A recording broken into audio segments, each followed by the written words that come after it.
I'm standing outside a house that doesn't exist. Well, not anymore. The real building that played the Gallagher home in Shameless has been demolished. But the world it represented, that world is very much alive. My name is Adrian Vale, and for nearly 6 decades, I've wandered through cities and texts, searching for truth in unlikely places. Today, I want to talk to you about something I discovered in a television series about a dysfunctional family on the south side of Chicago, something that Albert Camus spent his entire life trying to articulate. You see, Shameless isn't just a dark comedy about poverty. It's a brutal, beautiful meditation on the absurd. And Frank Gallagher, drunk, destructive, despicable Frank, might just be the most honest, absurd hero in modern television. In 1942, while Europe was tearing itself apart, Albert Camus published The Myth of Sisyphus. In it, he posed what he called the only truly serious philosophical problem: suicide. Why, Camus asked, should we continue living in a world that offers no inherent meaning? His answer wasn't religious, it wasn't optimistic, it was defiant. Camus argued that we live in an absurd condition, the collision between our human need for meaning and the universe's silent indifference. We want answers, the universe gives us none. We want justice, the world offers chaos. We want permanence, everything decays. Now imagine Sisyphus, condemned by the gods to roll a boulder up a mountain, only to watch it roll back down forever. No progress, no redemption, just endless, meaningless repetition. Camus says, one must imagine Sisyphus happy. Why? Because Sisyphus rebels. He doesn't deny the absurdity of his task. He doesn't pretend it has meaning. He simply continues, fully conscious, fully alive, fully defiant. His revolt is his freedom. Now let me take you to the south side of Chicago, to a house with 6 kids, no money, and a father who's almost never sober. Welcome to the Gallagher family. Welcome to the absurd. If you've watched Shameless, you know the Gallaghers live in perpetual chaos. Utilities shut off, eviction notices, child services at the door, a mother with bipolar disorder who abandons them, a father, Frank, who's more interested in his next drink than his children's next meal. This isn't poverty as a temporary condition. This is poverty as ontological reality, the very structure of their existence. And here's what's crucial. The show never offers them an escape through sentimentality. There's no wealthy benefactor, no lottery win, no Hollywood ending. The Gallaghers survive day after day in a world that is fundamentally indifferent to their suffering. Sound familiar? It's the absurd condition Camus described. But watch how each Gallagher child responds to this absurdity. Fiona, the eldest, becomes the responsible one, the mother figure. She rebels against the absurd by imposing order on chaos. She works multiple jobs, pays the bills, keeps the family together. Her revolt is structure. Lip, the genius, rebels through intellect.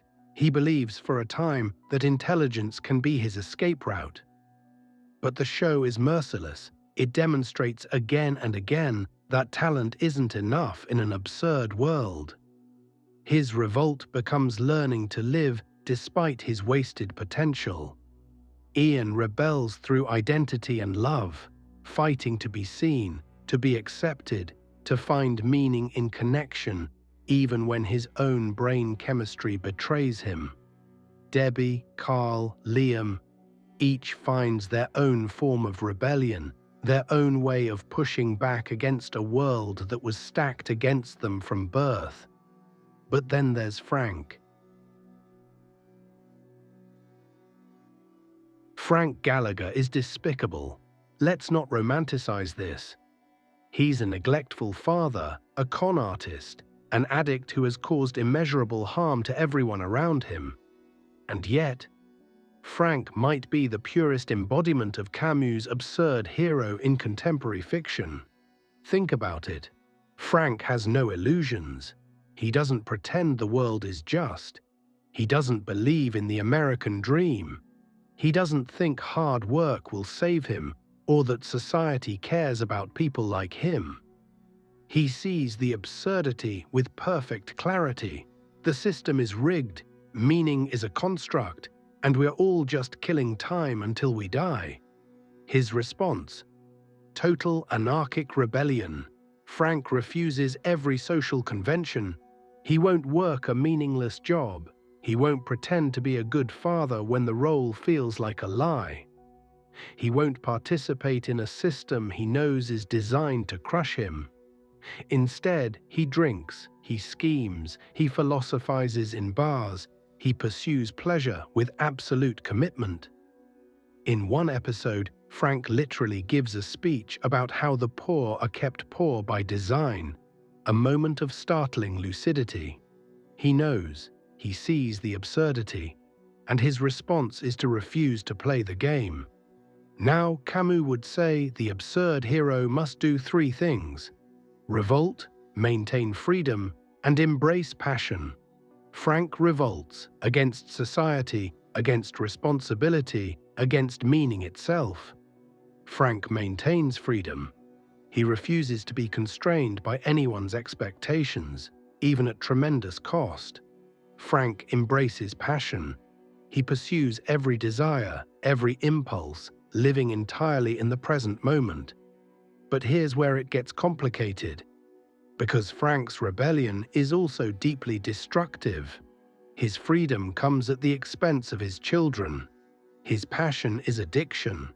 So we must ask, is Frank's rebellion authentic? Or is it just nihilism dressed up as philosophy? This is the crucial distinction, and it's where Shameless becomes genuinely profound. Nihilism says, nothing matters, so why bother? Absurdism says, nothing matters, so we are free to create our own meaning through rebellion. Camus was adamant about this. The absurd hero doesn't surrender to despair. Sisyphus doesn't lie down beside his boulder and give up. He keeps pushing. The act itself, the conscious, defiant continuation, is the meaning. So where does Frank fall? In his worst moments, Frank is purely nihilistic. He destroys without creating. He takes without giving. He's the boulder rolling back down, crushing everything in its path. But in other moments, and the show gives us these too, Frank displays something else, a strange, twisted love for his children, a genuine joy in small pleasures, a philosophical curiosity about existence, a refusal to be broken by a world that has every reason to break him. There's an episode where Frank, dying of liver failure, doesn't rage or despair. He accepts it with a kind of dark humor, a shrug at the absurdity of it all. And then he keeps going. Perhaps Frank is both. Perhaps he shows us that the line between absurd heroism and nihilistic destruction is thinner than we'd like to believe. Perhaps he's Sisyphus on his worst day, still pushing the boulder, but cursing everyone around him while he does it. So what does Shameless ultimately reveal about Camus' philosophy? First, it shows us that the absurd isn't an abstract concept. It's lived reality for millions of people. The Gallaghers don't need to read philosophy to understand that the world is indifferent to their suffering. They know it in their bones. Second, it demonstrates that rebellion takes many forms. Not everyone can be Fiona, imposing order on chaos. Not everyone can be Lip, fighting through intellect. Some people rebel through survival itself, through laughter in the face of tragedy, through finding joy in a broken world, through simply refusing to disappear. Third, and perhaps most importantly, Shameless refuses easy answers. It doesn't tell us that Frank's way is right or wrong. It doesn't say that responsibility is the only valid response to the absurd, or that hedonism is justified by meaninglessness. Instead, it shows us a family, flawed, struggling, sometimes terrible, sometimes beautiful, living in the tension between meaning and meaninglessness, between hope and despair, between love and abandonment. Camus wrote, "The struggle itself toward the heights is enough to fill a man's heart." The Gallaghers struggle. God, do they struggle. And in that struggle, messy, imperfect, often failing, they create something. Not meaning handed down from above, but meaning forged in the fire of their own defiant existence. Maybe that's enough. The house is gone now, demolished. But somewhere, in cities across the world, there are families like the Gallaghers, pushing their boulders up impossible hills, watching them roll back down, and pushing again. Are they absurd heroes? Are they tragic figures? Are they both? Camus would say, they are conscious, they are alive, they continue. And perhaps, in a world that offers no inherent meaning, that act of continuation, that beautiful, shameless defiance, is the only heroism we have. I'm Adrian Vale. Thank you for walking with me through this strange, necessary philosophy.